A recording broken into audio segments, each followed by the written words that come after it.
Hello everyone, this is CA Keval Mota, and now we are going to start with the new lecture series on GST, Customs and FTP. Okay, ये जो series रहेगा, ये कौन कौन देख सकता है पहले वो समझ लेते हैं। अगर आपने जीएसटी कभी भी नहीं पढ़ा है फिर भी आप लोग ये लेक्चर्स को देख सकते हो। ओके, इसके साथ साथ जो भी चार्ट बुक रहेगा वो आप लोग बाय कर सकते हो। ठीक है, वो उसका लिंक मैंने दिया हुआ है डिस्क्रिप्शन बॉक्स में। एंड क्वेश्चन आंसर का जो बैच रहेगा वो आप लोग को बाय करना पड़ेगा अगर इसके साथ आपको देखना है तो लेक्चर एंड क्वेश्चन बैंक आपका दोनों हो जाएगा। ठीक है, लेक्चर्स तो फ्री में ही है and question bank would be chargeable, जो लिंक आप लोग को दिया हुआ है। अब ये जो लेक्चर्स है वो कौन कौन देख सकता है पहले वो समझते हैं। तो पहली बात तो इसमें कोई ऐसा बाइफरकेशन नहीं है। आप चाहे सीए फाइनल को बिलोंग करो, चाहे आप सीए में फाइनल को बिलोंग करो, चाहे सीए इंटर, सीए में इंटर, सीएस एग्जीक्यूटिव प्रोफेशनल, सारे के सारे level of students can watch this lectures.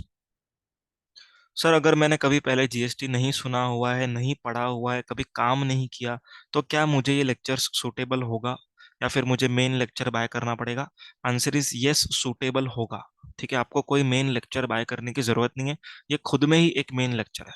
Okay, बाकी लोग जो फास्ट ट्रैक करके बेच रहे हैं वो यही है, समझ के चलो। क्योंकि उस फास्ट ट्रैक में और इसमें कोई डिफरेंस नहीं, उल्टा यहाँ पर आपको थोड़ा सा ज्यादा ही सीखने मिलेगा। सो काइंडली होल्ड पेशेंस, आपको मजा आने वाला है। So let us start with the first chapter. Okay, first chapter से हम लोग स्टार्ट करेंगे, जीएसटी एंड इंट्रोडक्शन। अभी जीएसटी एंड इंट्रोडक्शन, जीएसटी का full form is goods and services tax. Okay, goods and services tax, जो कि अपने को पता है कि इनडायरेक्ट टैक्स है। ठीक है, this is a indirect tax. अभी इनडायरेक्ट टैक्स समझने के पहले let us understand what is the meaning of tax. Okay, let us understand what is the meaning of tax. अभी टैक्स का मतलब क्या होता है? Tax means it is a compulsory contribution. It is a compulsory contribution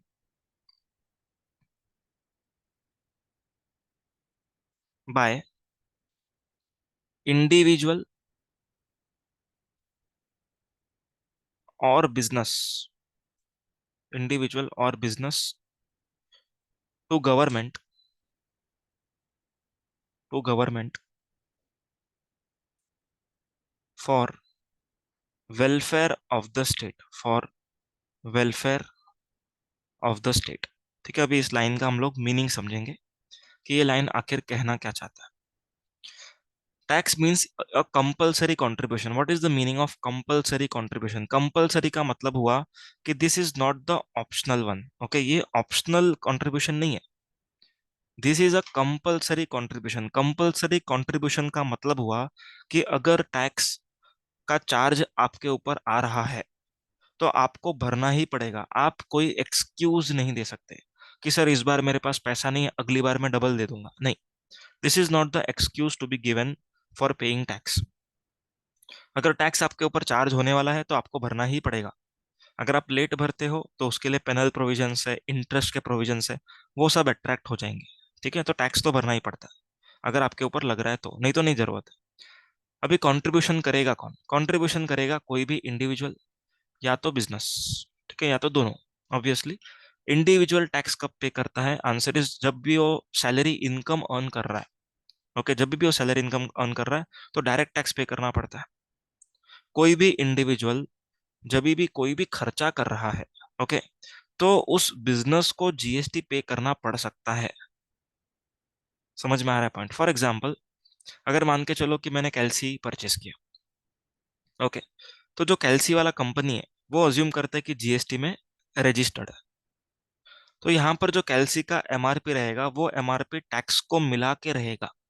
तो यहाँ पर जब कैल्सी मैंने खरीदा है, ओके, फॉर एग्जाम्पल कैल्सी का प्राइस इज से 200 रुपीज एमआरपी, लेकिन इसका इंटरनल बाइफर्केशन इज 180 + 20, इस तरीके से फॉर एग्जाम्पल बाइफर्केशन है।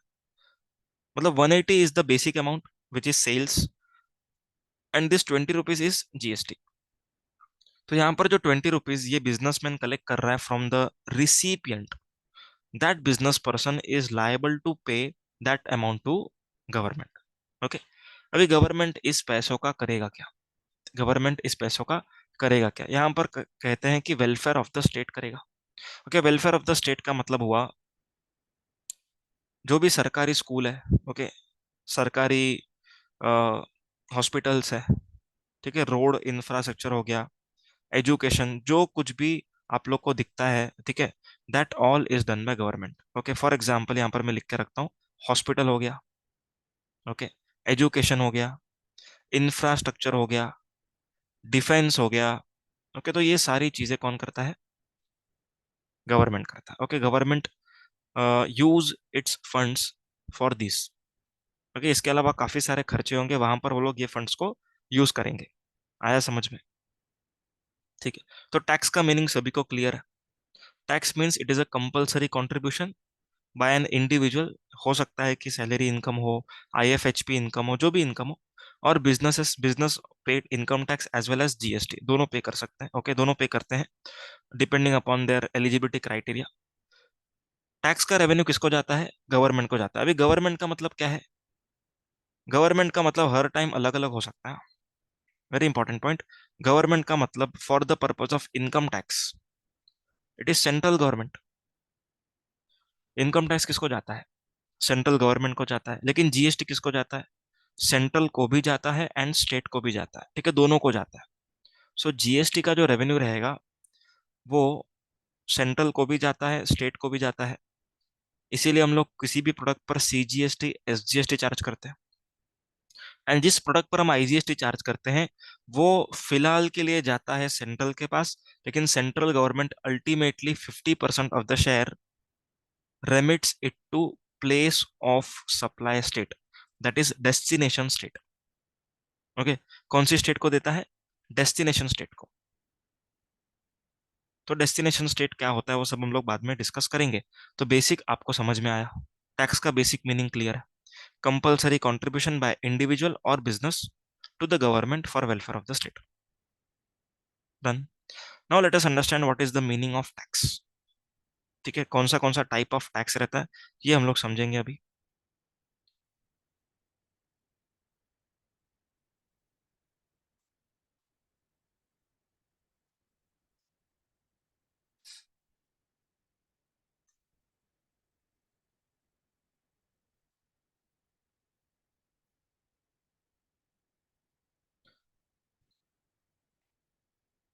Direct tax and indirect tax. ठीक है, दो टाइप का टैक्सेस रहता है। अभी ये दोनों टाइप ऑफ टैक्सेस में क्या फर्क है, क्या सिमिलरिटी है, ये सब हम लोग समझेंगे। Okay,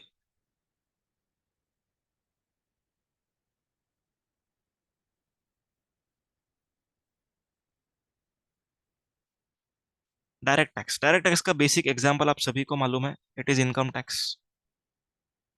okay, income tax is the example of direct tax. And indirect tax का एग्जांपल क्या है? GST, that is goods and services tax. Okay, example समझ में आया क्या? एग्जांपल तो ठीक है, अभी इसका हम लोग बेसिक एकदम रॉ मटेरियल से जाते हैं, मतलब एकदम स्टार्ट से जाते हैं। तो इनकम टैक्स का मतलब क्या हुआ? बेसिकली डायरेक्ट टैक्स के केस में इम्पैक्ट एंड इंसिडेंस, ठीक है, इम्पैक्ट एंड इंसिडेंस, ये दोनों चीजें सिंगल पर्सन के ऊपर रहेंगी। ठीक है, impact and incidence is on a single person. Single person के ऊपर रहेंगी का क्या मतलब है? अगर मैंने इनकम अर्न किया है तो मुझे ही टैक्स पे करना है। ओके, मैंने इनकम अर्न किया तो टैक्स भी मुझे ही पे करना है, मैं किसी और के पास से ये टैक्स का अमाउंट कलेक्ट नहीं कर सकता।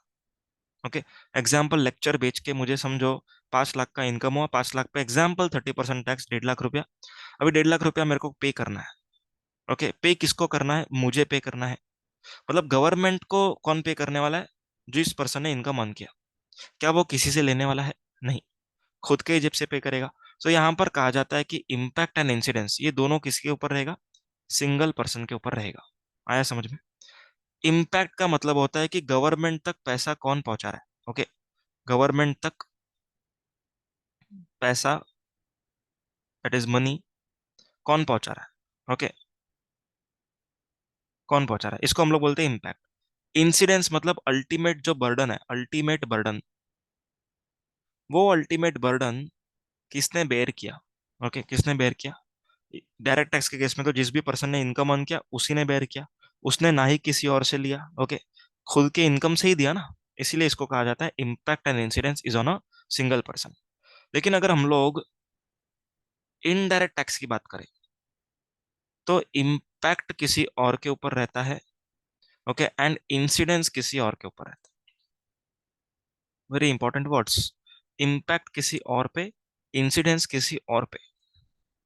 मतलब गवर्नमेंट को देने वाला कोई अलग है, ठीक है, पर बर्डन बेयर करने वाला कोई अलग है।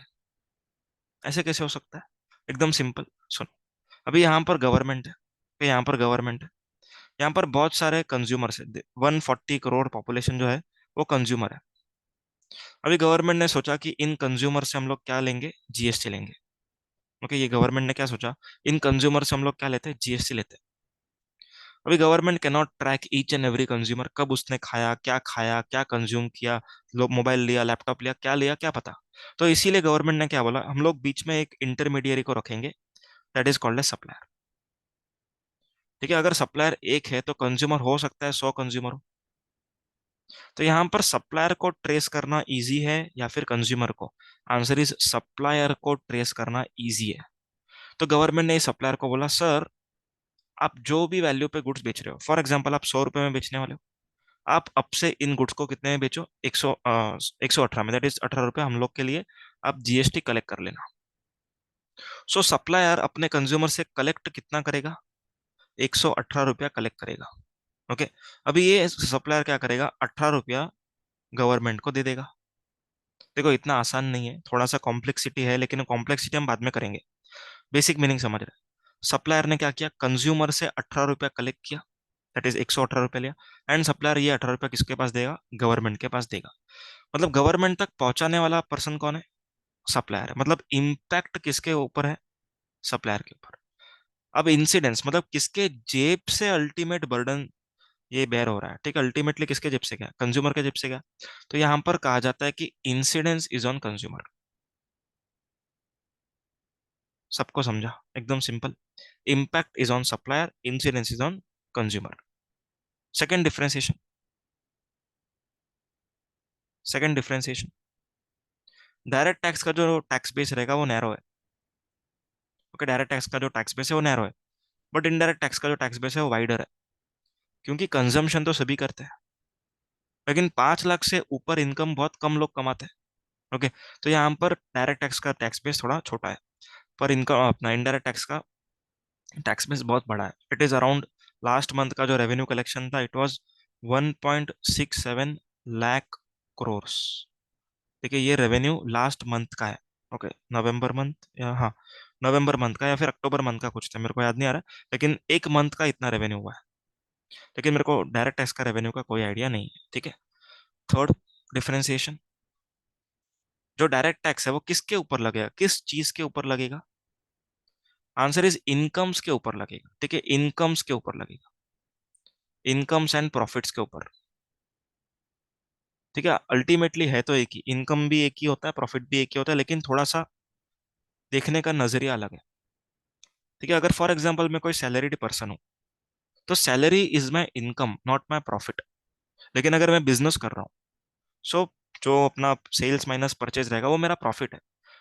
तो सैलरी इनकम वाले को इनकम पे भरना है, एंड जो पर्सन बिजनेस वगैरह कैरी आउट कर रहा है उसको प्रॉफिट्स पे भरना है। ओके, लेकिन गुड्स और सर्विसेज टैक्स जो है, goods and services tax, GST, indirect tax, किसको पे करना है? ठीक है, सप्लायर को पे करना है। किसके ऊपर पे करना है? आंसर इज गुड्स और सर्विसेज। ठीक है, गुड्स और सर्विसेज के ऊपर। बेसिकली यहाँ पर सेलिंग प्राइस जो रहेगा, मतलब बेसिक वैल्यू एक निकाला जाएगा, उसका एक अलग मैकेनिज्म है सब कुछ। तो उस मैकेनिज्म के हिसाब से जो टैक्सेबल वैल्यू आएगा, उस टैक्सेबल वैल्यू के ऊपर जीएसटी लगेगा। ओके, फॉर एग्जाम्पल सप्लायर ने सोचा कि मैं 100 रुपए में बेचूंगा, तो 100 रुपए के ऊपर जीएसटी चार्ज करना। क्लियर है क्या? नेट करके चार्ज नहीं करना है। जैसे अगर सप्लायर बोलता है मैं 100 रुपए में बेचूंगा, मेरी खरीदी 80 रुपीज है, तो मैं जीएसटी 20 पे चार्ज करूंगा, नहीं, ऐसा नहीं करना है। आपको जीएसटी आपके सेलिंग प्राइस पे ही पे करना है। आया समझ में? एकदम क्लियर है। And the last differentiation, direct tax is progressive in nature. Progressive का मतलब होता है कि जैसे जैसे आपका इनकम बढ़ेगा वैसे वैसे आपका टैक्सेस भी बढ़ेगा। ओके, मतलब कि स्लैब्स रहता है, आप लोग को मालूम रहेगा। कंपनीज के केस में ठीक है फ्लैट है, लेकिन इंडिविजुअल के केस में स्लैब रेट्स है। तो जैसे जैसे आपका इनकम बड़े बड़े स्लैब में जाते जाएगा, वैसे वैसे आपको टैक्सेस भी ज्यादा भरना पड़ सकता है। लेकिन indirect tax is regressive in nature. Regressive का मतलब हुआ, चाहे आपका इनकम 1 करोड़ हो, चाहे आपका इनकम 10 लाख हो, ओके, आप लोग दोनों ने अगर सेम प्रोडक्ट खरीदा है तो जीएसटी का रेट भी सेम रहेगा। इन सिंपल वर्ड्स, जीएसटी का rate is not dependent upon how much is your income. GST का rate is dependent upon which goods you are purchasing, okay, and which services you are availing, okay, इसके ऊपर GST का rate depend करेगा। आया है समझ में? Clear है क्या? So here we complete with the differentiation between direct tax and indirect taxes.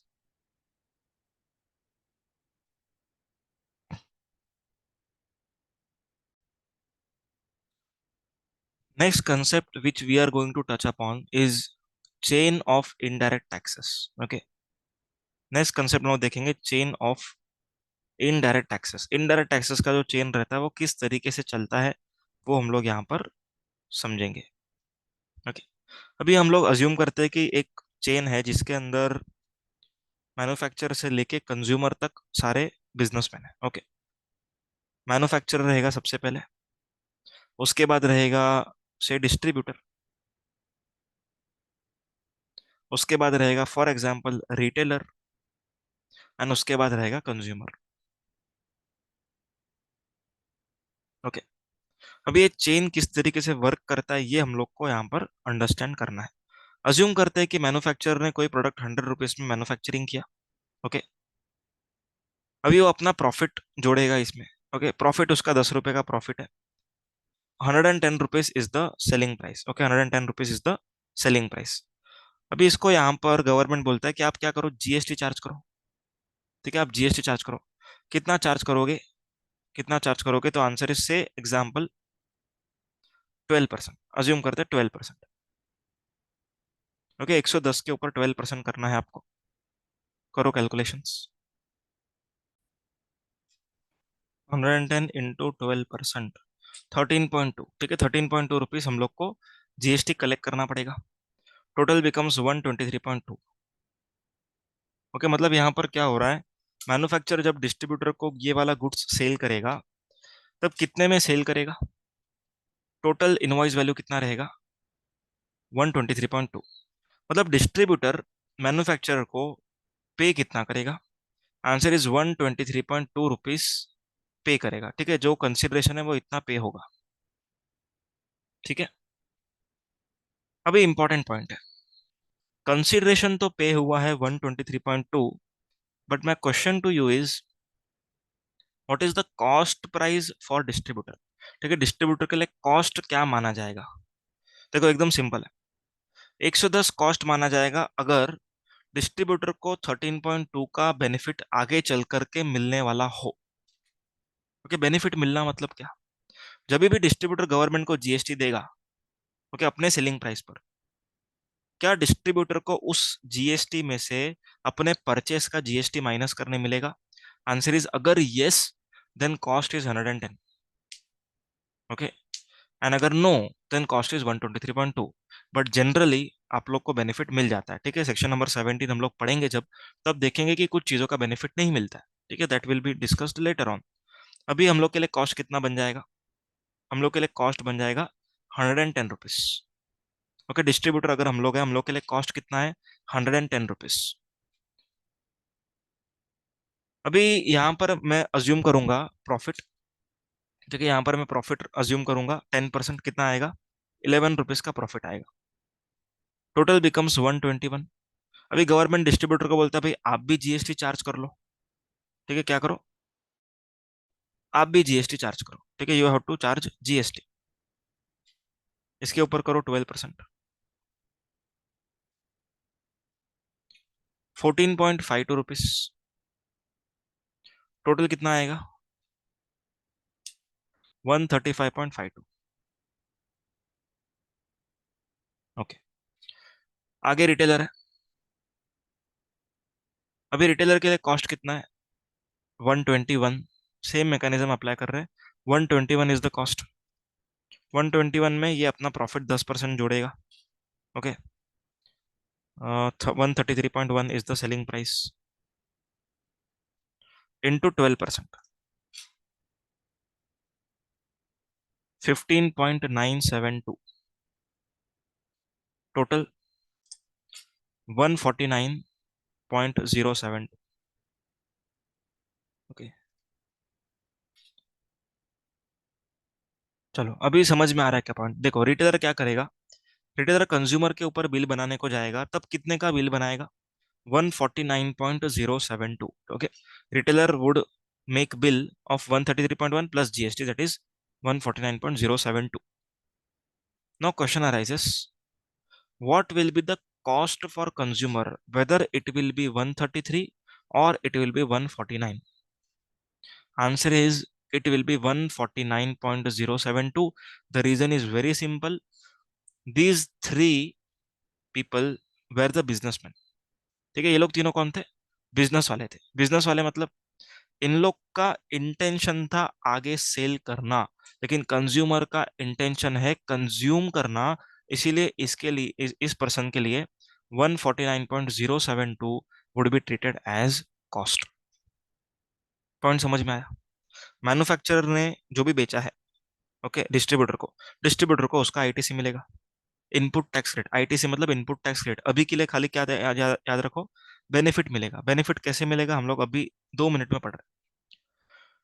Distributor ने रिटेलर को सेल किया, जो भी डिस्ट्रीब्यूटर ने जीएसटी चार्ज किया है रिटेलर के ऊपर, रिटेलर को उस जीएसटी का बेनिफिट मिलेगा।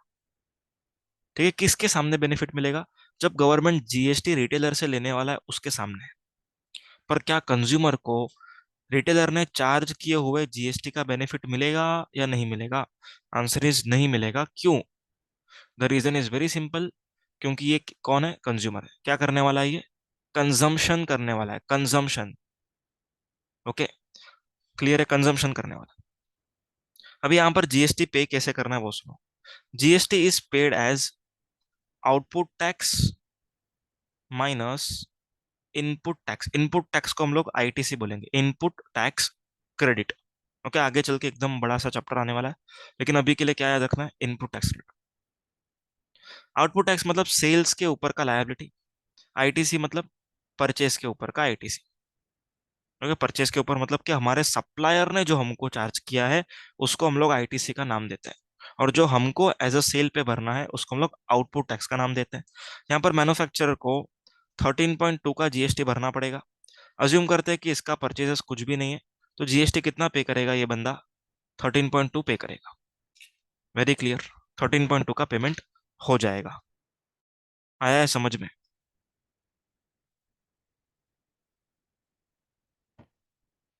ठीक है, आगे। अभी डिस्ट्रीब्यूटर को कितना भरना है? डिस्ट्रीब्यूटर को भरना है 14.52। कम ऑन, गवर्नमेंट क्या बोलता है? आपने जीएसटी जितना चार्ज किया है उतना आपको पे करना है। डिस्ट्रीब्यूटर ने कितना चार्ज किया? 14.52, तो यस 14.52 भरना है। लेकिन डिस्ट्रीब्यूटर क्या बोलता है? गवर्नमेंट रुको, 14.52 तो मेरे को भरना है, नो डाउट, लेकिन उसमें से मैंने 13.2 ऑलरेडी सप्लायर को दिया है जिसने आपको भर दिया। ओके, 13.2, 13.2 मैंने ऑलरेडी मेरे सप्लायर को दिया है जिसने आपको दे दिया है, तो मैं वो वापस से आपको नहीं दूंगा। इसीलिए यहाँ पर क्या माइनस करेगा वो? जितना भी मेरा आईटीसी है वो खुद हम लोग माइनस कर लेंगे।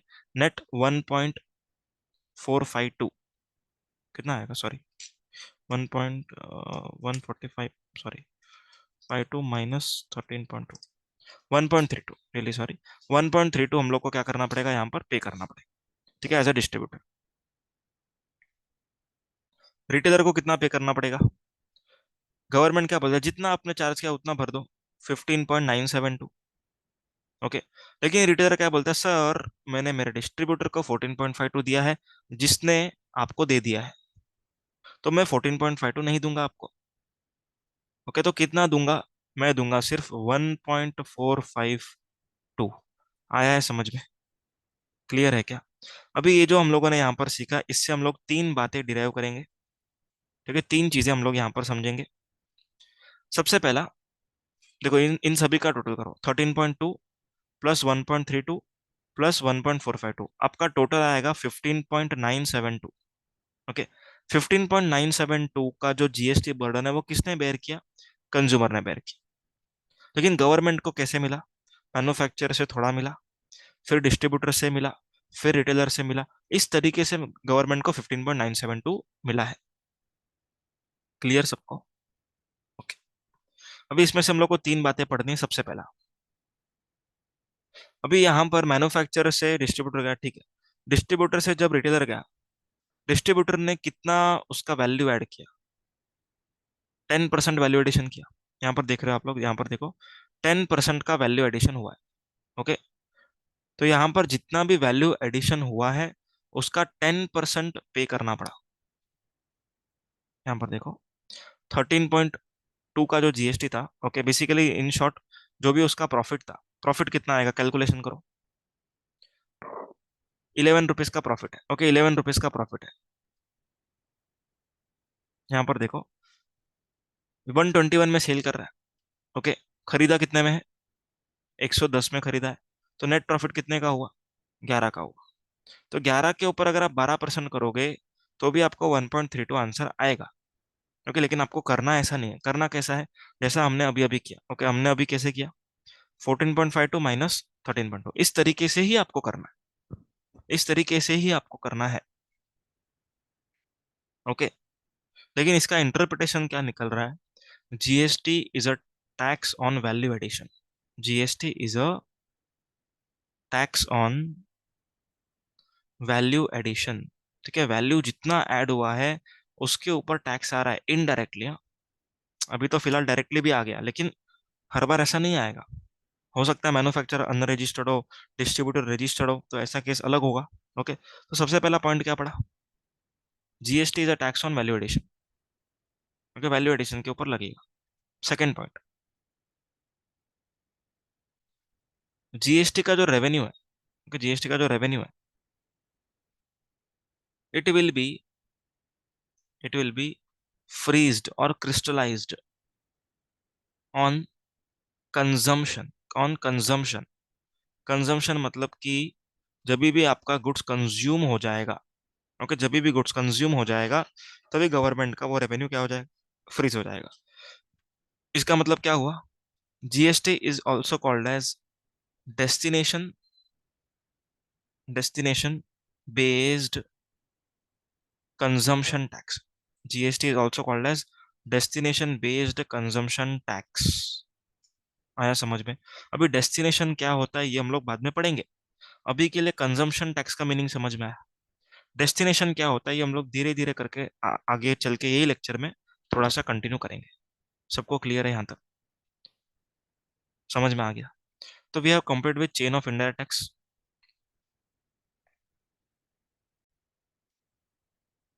ओके, तो अभी जो नया कंसेप्ट हम लोग सीखेंगे इस चैप्टर में, that is deficiencies in pre GST regime. मतलब कि जीएसटी के पहले जो इनडायरेक्ट टैक्स का सिस्टम था उसमें क्या ऐसी कमियां थी जिसके वजह से जीएसटी को लाना पड़ा। ओके, तो वो कमियां हम लोग यहाँ पर एक बार देख लेते हैं। चार्ट बुक में आपको यहाँ पर मिलेगा। ओके, अभी यहाँ पर सबसे पहले लिखा हुआ है no credit of central taxes to traders. Okay, no credit of central taxes to traders. अभी इसका एक बार मीनिंग समझते हैं क्या लिखा हुआ। अभी पहले के टाइम पर जो टैक्सेस का बाइफर्केशन था वो मैं यहाँ पर लिख रहा हूँ। ओके, पहले सर्विस टैक्स लगता था। ठीक है, किसके ऊपर लगता था? सर्विसेज देने पर, that is provision of services. ठीक है, प्रोविजन ऑफ सर्विसेज पे लगता था। एंड सर्विस टैक्स का जो रेवेन्यू था ये जाता था सेंट्रल गवर्नमेंट को। Okay, this revenue was belonging to central government. Whereas sales tax, ठीक है, सेल्स टैक्स ये लगता था सेल ऑफ गुड्स पर। And this revenue was solely belonging to state government. Excise duty ये लगता था मैन्युफैक्चरिंग ऑफ गुड्स के ऊपर, एंड ये जाता था सेंट्रल गवर्नमेंट को। ठीक है, बेसिकली ये तीन का ही हम लोग यहाँ पर डिस्कशन करेंगे। तो ये तीन रेवेन्यूज किस किस को जाता था, समझ में आ गया। अभी हो सकता है फॉर एग्जाम्पल मैंने कुछ गुड्स मैन्युफैक्चर किया। ओके, मैंने कुछ गुड्स मैन्युफैक्चर किया, अज्यूम करते हैं 100 रुपीज में मैन्युफैक्चर किया। ठीक है, मैंने अपना प्रॉफिट जोड़ दिया है 10 रुपीज, टोटल प्राइस हो गया है 110। ओके, अभी ये गुड्स जैसे कि मैन्युफैक्चर हुआ है, मैन्युफैक्चरिंग के ऊपर कौन सा हम लोग को टैक्स लगाना पड़ेगा, that is excise duty. Assume करते हैं 5% is the excise duty, that is 5.5 rupees. अभी टोटल आपका कितना बन जाएगा, 115.5। ओके, अभी ये जो गुड्स मैन्युफैक्चर किया है ये आप लोग ऑब्वियसली सेल्स करने वाले हो, इसीलिए तो मैन्युफैक्चर किया। तो मैन्युफैक्चरिंग किया है, सेल किया, तो मैन्युफैक्चर करने पर एक्साइज, सेल करने पर वैट। ओके, तो यहाँ पर सेल्स टैक्स लगने वाला है। तो अज्यूम करते हैं 12% सेल्स टैक्स है, 115.5 इंटू 12%, 13.86। ओके, सो टोटल हो जाता है यहाँ पर 129.36। ओके, तो यहाँ पर हुआ क्या, यहाँ पर आपको एक डेफिशिएंसी बताऊंगा। यहाँ पर एक्साइज ड्यूटी लग गई है। ओके, और यहाँ पर सेल्स टैक्स लग गया है।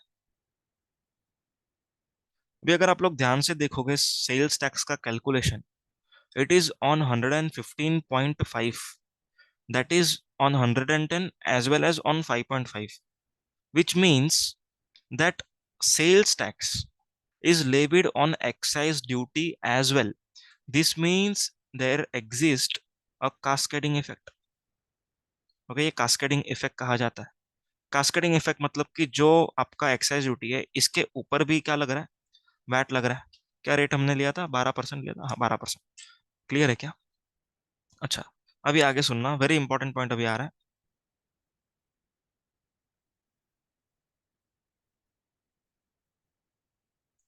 अभी मैन्युफैक्चरर किसको सेल करेगा, ये सेल करेगा से डिस्ट्रीब्यूटर को। Okay, distributor is a trader. Trader मतलब कि उसने मैन्युफैक्चरिंग नहीं किया है, उसने क्या किया है, उसने खाली परचेस किया हुआ गुड्स को बेचा है, बस उसने उतना ही काम किया। ओके, तो अभी यहाँ पर क्वेश्चन ये अराइज होगा, अज्यूम करते हैं कि इसका सेलिंग प्राइस 150 रुपये। ओके, मतलब 150 रुपये में ये बेचने वाला है। अभी ध्यान से सोच समझ कर बताओ कि ये कौन सा टैक्स भरेगा। कमा, ये गुड्स को बेच रहा है, कौन सा टैक्स भरना चाहिए इसने, कहने से सेल्स टैक्स भरना चाहिए। तो अज्यूम करते हैं 12% सेल्स टैक्स है, तो 27 रुपये आता है आंसर। ओके, 177। अभी जब ये सेल्स टैक्स भरने जाएगा 27 रुपया, ओके, तब ये गवर्नमेंट को, कौन सी गवर्नमेंट को, स्टेट गवर्नमेंट को क्या बोलेगा कि सर मैंने ऑलरेडी अपने सप्लायर को कुछ टैक्सेस का पेमेंट किया हुआ है। क्या क्या पेमेंट किया है, 5.5 का इसको एक्साइज दिया हुआ है, एंड 13.86 का इसको वैट दिया हुआ है। ओके, तो मैं इतना रुपया मैं आपको नहीं दूंगा, ऐसा अगर समझो इसने बोला। ओके, डिस्ट्रीब्यूटर ने बोला, तो क्या स्टेट गवर्नमेंट मान जाएगी इस बात को? आंसर इज नहीं मानेगी। क्यों नहीं मानेगी, ध्यान से सुनना। जो 5.5 है ये कभी स्टेट गवर्नमेंट के पास आया ही नहीं, ये गया है सेंट्रल के पास। Okay, 13.86, yes 13.86 rupees Maharashtra government के पास आया है in the name of sales tax. तो यहाँ पर हम लोग को जो माइनस करना है दैट इज ओनली 13.86। ओके, तो यहाँ पर से आप लोग को क्या समझ में आता है, जो भी ट्रेडर है, ट्रेडर, ओके, ट्रेडर रेवेन्यू किसको देने वाला है, स्टेट गवर्नमेंट को। तो ऑब्वियसली सेंट्रल गवर्नमेंट जो टैक्सेस डिस्ट्रीब्यूटर ने मैन्युफैक्चर को दिया है, एंड मैन्युफैक्चर जो सेंट्रल को दिया है, उसका बेनिफिट नहीं देगी। क्लियर है क्या? मतलब स्टेट गवर्नमेंट क्या बोलती है कि मेरे पास जो आया है आपके सप्लायर से, बस उसी का बेनिफिट लो। ठीक है, एक्साइज का बेनिफिट मैं नहीं दूंगी। समझ में आया क्या? स्टेट गवर्नमेंट बोलती है एक्साइज मेरे को मिला ही नहीं है, मिला किसको है, सेंट्रल को मिला, तो बेनिफिट मैं क्यों दूं। समझ में आया क्या? क्लियर है? तो यहाँ पर हम लोगों ने फर्स्ट जो डेफिशिएंसी उसको टैकल किया। ओके, सेकंड डेफिशिएंसी इसका उल्टा, मतलब फॉर एग्जांपल मैं रिपेयर मेंटेनेंस सर्विस दे रहा हूँ, तो मेरा आउटपुट टैक्स जो बनेगा, जो सेल्स का जो मेरा सर्विस है, उसके ऊपर कौन सा टैक्स लगेगा, service tax, pre GST regime में।